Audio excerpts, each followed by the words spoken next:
my channel, and as you can see, I'm in uniform.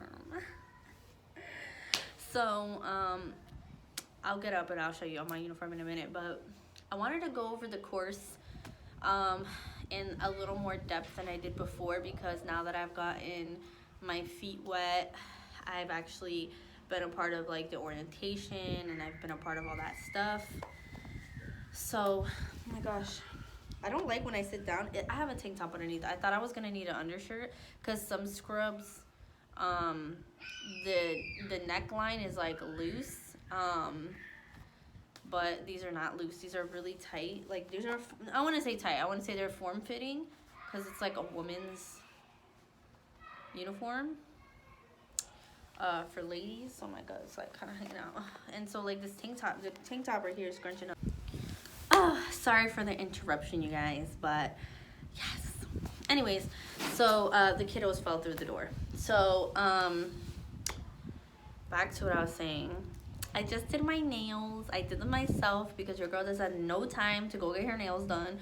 I know I look a hot mess. Don't mind me. I've had a rough day today. I've been super tired, so I've been having some postpartum issues, and it's taking forever to get through it. You know what I mean? I'm not normally this fat, but you know, postpartum does some crazy stuff to your body. So I'm still fighting my thyroid stuff. As you can see, my quarter's big. Oh my god. Oh, that's not good. There's like this wet line on the top of my patio.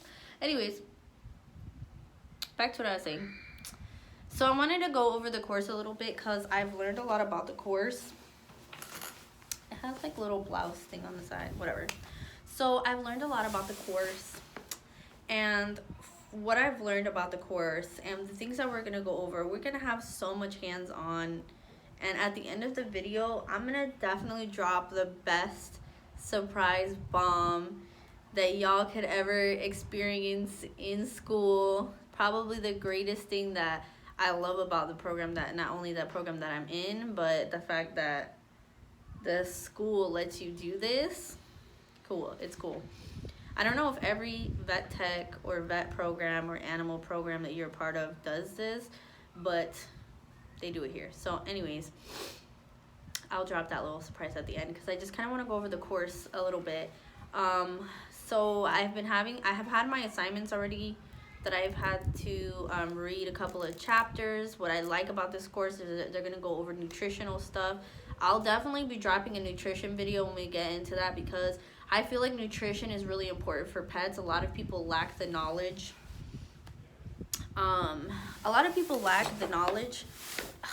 Because there's not a lot of people who I feel like go to the vet enough to talk about like a healthy diet for their pets.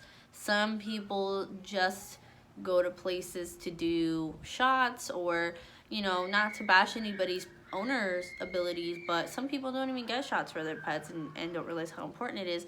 And it's just a lack of information out there. I feel like there needs to be a forum where people talk about these things. I feel like that is something that we lack, and it's a small community. You know, the animal community is very small. It's not as, you know, large as other health communities. So I feel like there's a lot of knowledge that I'm going to learn, or that I may know that somebody else doesn't know and might want to know or might want to learn. And I feel like that's really important. So all this stuff that I'm learning, I'm going to share with you guys about the program, the topics that I learn about.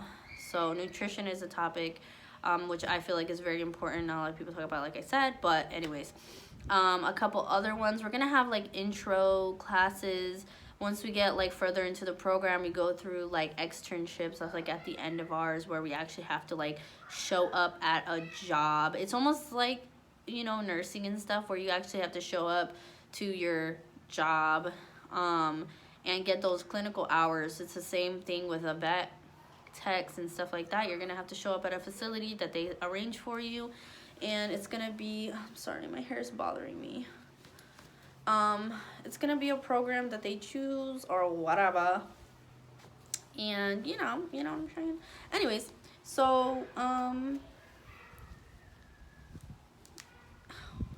Another thing is, like, I don't have just vet classes because obviously I still have some other courses that I have to take.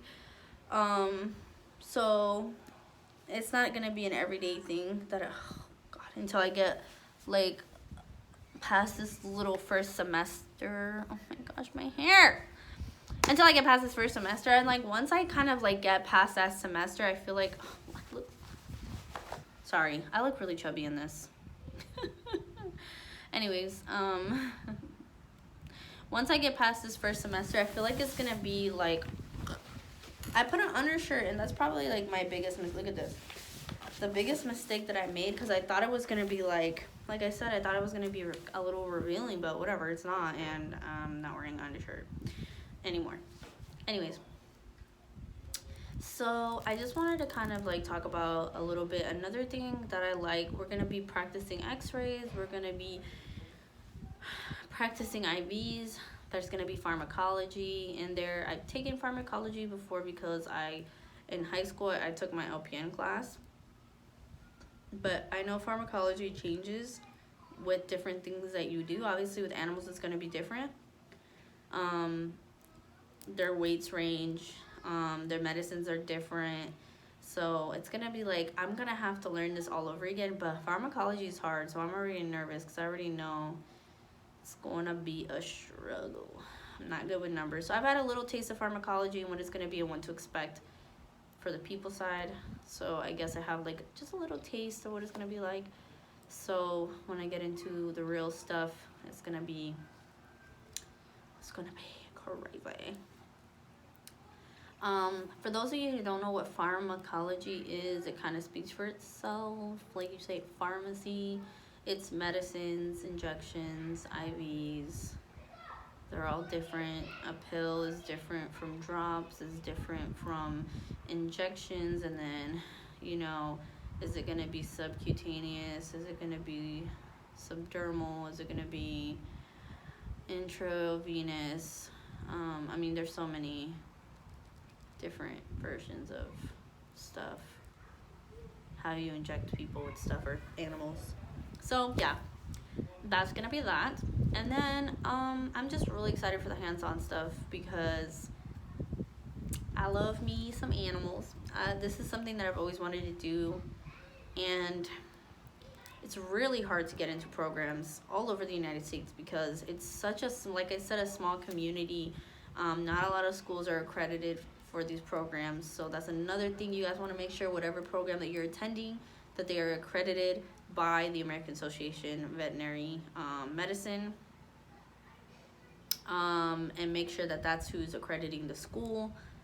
Anybody can teach you anything, but if they're not accredited through the American Association of whatever program you're doing, or they have like large, like the FDA, you know, they gotta approve medicines. You can take stuff, but is it approved? You know what I mean? Has it been tested? Has it been? So there's like certain curriculum that you need to know, that you have to pass with a certain grade in order to be considered a well-educated person in that field to be safe to work. And if you're not, then you can't work in that field. So if you're not accredited by that association in that school, then you can't attend, you can't legally work, you know, because it's not, that school can teach you whatever and it doesn't make it part of the curriculum. Not saying you didn't get a good education or whatever it is, but it doesn't need to be accredited. Anyways, so now that I've cleared that up, there's just really cool stuff that I like about this program that they talked about that we're going to be getting into. We do tons of volunteer stuff. So they like us to be a part of the community, to help, you know, rescues and shelters. We raise monies for organizations. There's some organizations that I feel like could benefit from this and probably should try to be a part of this program, that I feel, you know, maybe I could bring it to them. Maybe they'll be part of this new thing now, but yeah. Anyways, I don't know, I'm just excited because there's so much to this. One of the, and here's the bomb though, like, so the coolest thing that they told us was that we're allowed to bring our pets to school. We get to bring as long as they're vaccinated, obviously, that they're friendly, and for cats must be in small creatures or exotics, gotta be in a crate. But dogs have to be on leash, and then there's ways to take them out, rules like that. But you can bring your pets, so that's really cool because we get to practice on our pets. And I actually have 3 dogs, but one of them would not be a good idea to bring. Not that he's not friendly, but I think it's like a dominant personality, so I don't know. He's been through some stuff. I love him, but my most well-trained dog is gonna be my oldest dog. He loves people. He's a social butterfly. And he ignores other dogs because he likes all the attention on him. Not necessarily aggressive, but he's just grumpy, and a lot of dogs don't. That makes some dogs nervous. That makes my other dog nervous. So he clashes with some dogs because he's a grumpy old man. If you move him, he might do a little grumbling. He's not gonna attack anybody, but he's a little grumpy. He's a grumpy old man. He call him my little senile old man. That's a senior citizen moment. That's him. But anyways, so we get to bring. So I might dabble in bringing him or my Cocker Spaniel. She's super people friendly, dog friendly. I don't know. It just depends. I don't know who would I bring. Both? I don't know. Somebody needs to borrow a dog. I have plenty. So that would be interesting. I thought was really cool. And who gets to go to school with their pets? Like, not a lot of people get the opportunity to do that. You know what I mean? Service animals don't count because they're like a tool. You need them. They're not meant to be played with while they're on a job. So it's not really the same, as an actual like pet. Something that's meant to be just there for comfort, and you know what I mean? They're just different. They're different. 2 spectrums. So some people, obviously, if you have a service animal, then you need to have it with you. It's a necessity. It's, like I said, a tool. And while pets, you don't really need them, though you would love to have them with you. You can't always bring them with you. So the fact that I can bring my pet to school with me is pretty awesome. And we're going to be learning about wild animals, so we're going to get hands-on with them. We're going to be learning about large animals, so we get to do stuff with like cows and horses. We're going to do a bunch of stuff. It's going to be really cool. I'm super excited. Oh man, I don't know where that's at. Anyways, the coursework, I'm not too nervous about it because a lot of it's hands-on, and then you get tested on obviously what you're doing. Very like,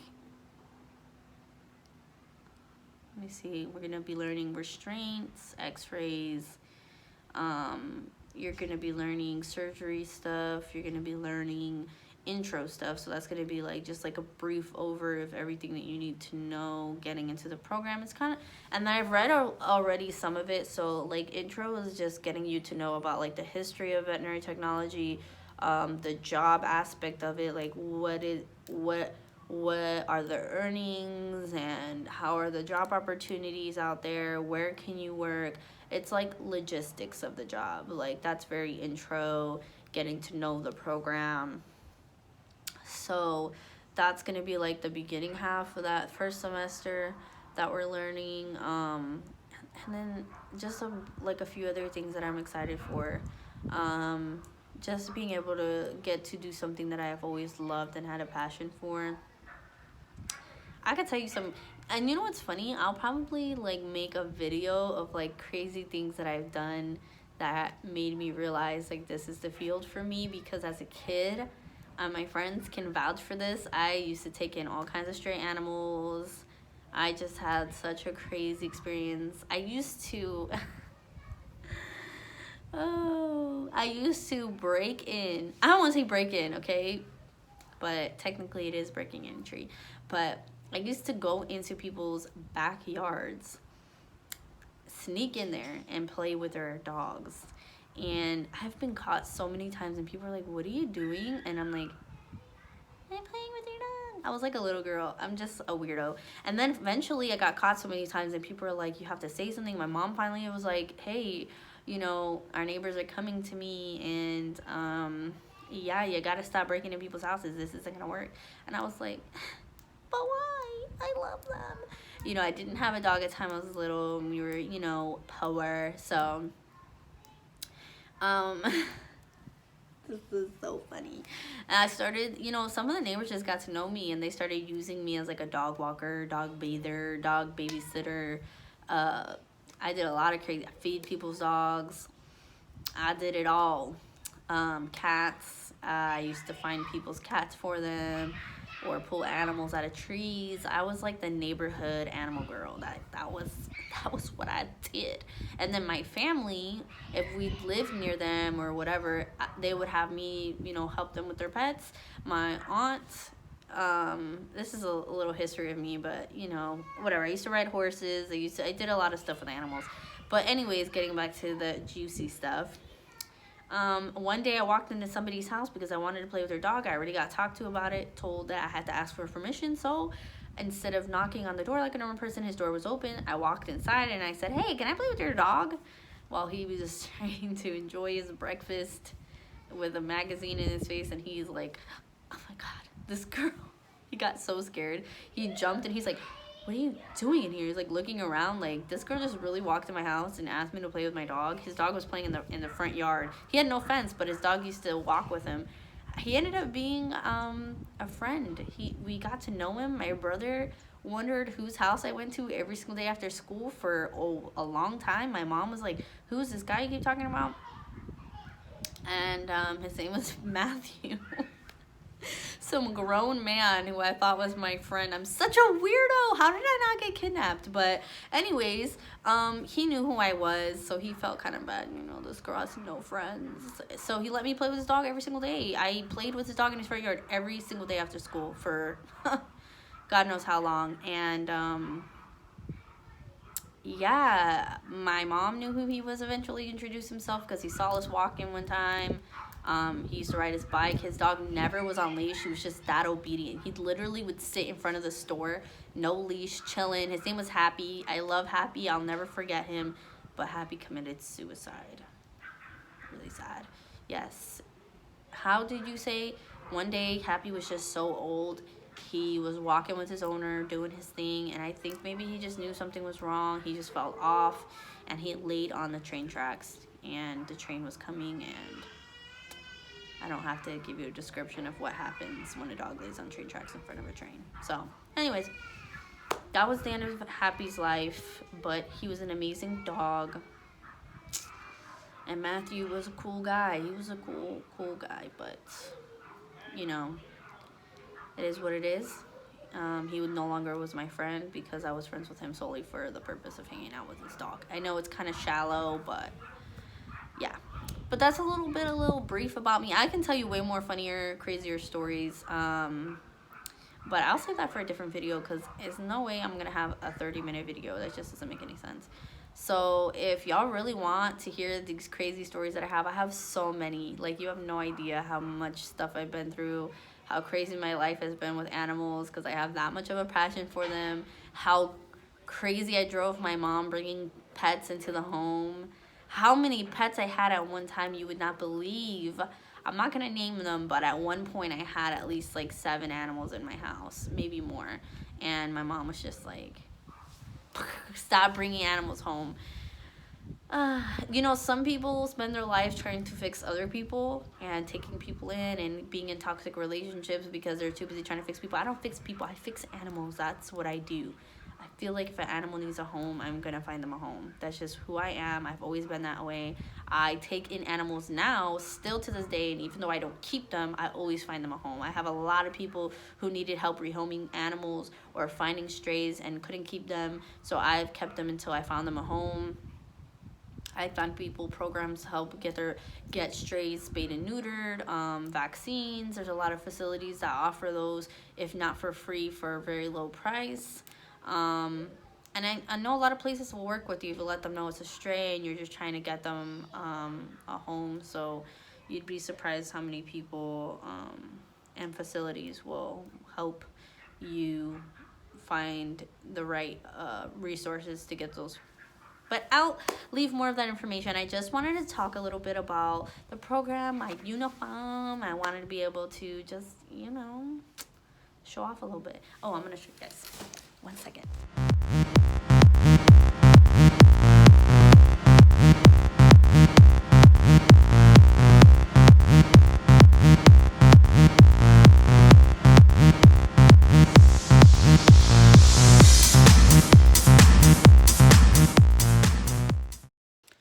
Thank you guys for watching my video, and subscribe to my channel to watch more of these informational videos. I'm definitely going to be going over a lot of this stuff because a lot of people wanted me to be able to talk about my program, so you'll be seeing more of this. Thank you. Like my video, subscribe to my channel, and comment away. Bye.